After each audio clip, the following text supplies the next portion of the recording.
Islam is grounded in the worst argument I've ever seen offered for anything, right? And this is the main argument of the Quran. So reason number 3, Islam is grounded, is based on a horrible, horrible argument. And we're going to go ahead and call this the argument from literary excellence. This comes from the Quran, and I'll read chapter 2, verses 23 through 24. The Quran says, "And if you are in doubt as to what we have revealed to our servant," now that's us, by the way, right? We're in doubt about. It's not referring to Muslims. It's us who doubt. We're in doubt about whether this revelation actually comes from God, and so the Quran tells us what to do. If you are in doubt as to that which we have revealed to our servant, then produce a chapter like it, and call on your witnesses besides Allah if you are truthful. But if you do it not, and never shall you do it, then be on your guard against the fire, of which men and stones are the fuel. It is prepared for the unbelievers. So what's the challenge here? If you don't believe this is the word of God, try and produce something as wonderful as a chapter of the Quran. Well, let's go ahead and read a couple of chapters, right? Time is short, but fortunately so are many chapters of the Quran. So I'm going to read 4 chapters of the Quran. There are short ones that are at the end. So these are entire chapters that I'm reading. And the challenge is, can anyone produce anything like one of these? Chapter 108 of the Quran. This is the entire chapter. "Surely we have given you Kawthar. Therefore pray to your Lord and make a sacrifice. Surely your enemy is the one who shall be without posterity." No one can produce anything like that, Sam, according to the Quran. Dare you to produce something like it. Come on. Chapter 109.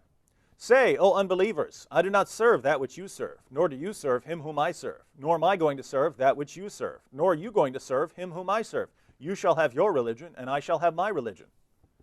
That is so amazing and so wonderful, Sam, that we're supposed to recognize, wow, no one could produce something like that. This must be from God.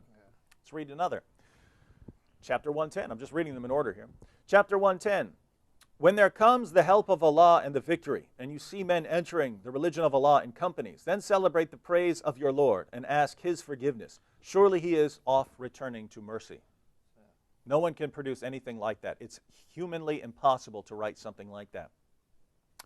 Surah 111. "Perdition overtake both hands of Abu Lahab, and he will perish. His wealth and what he earns will not avail him. He shall soon burn in fire that flames, and his wife, the bearer of fuel, upon her neck a halter of strongly twisted rope." No one could ever write something like that. Never. That's the challenge of the Quran. I challenge you. And if you can write something like that, then you can reject the Quran. Now notice, if we took this argument seriously, namely, if you can't write something like this, it must be from God. One, we'd have to say that Shakespeare is a prophet, because I can't write something like Romeo and Juliet. We'd have to say Quentin Tarantino's movies are the inspired movies of God. I can't write movies like Quentin Tarantino. Mozart's music has to be the inspired music of God. Eminem has to be the rap music of God, because I can't write raps like Eminem. This is a ridiculous argument, ladies and gentlemen. But here Muslims will try and defend it and say, but in the Arabic it somehow works. No, it doesn't. What is this in English? What is it? What are these verses when we read them in English? It's just a series of words arranged one after another, put into an order to convey some sort of meaning. What are these things in Arabic? A series of words put in some kind of order to convey some sort of meaning. That's the problem. To say that these passages could only come from God, you'd have to say human beings could not put words in this order. But human beings can put words in any order. There is no order of words in the Quran that a human being could not put into that order, right? Yeah, exactly. It can't. You can't say that. It's like saying, "Oh, look, these Legos. I've arranged these Legos into a tower that only God can make." What are you talking about? This is absolutely nonsensical, and this is the main argument of Islam. This was Muhammad's main argument. When he was challenged, this was his greatest proof that he's a prophet. That didn't work very well.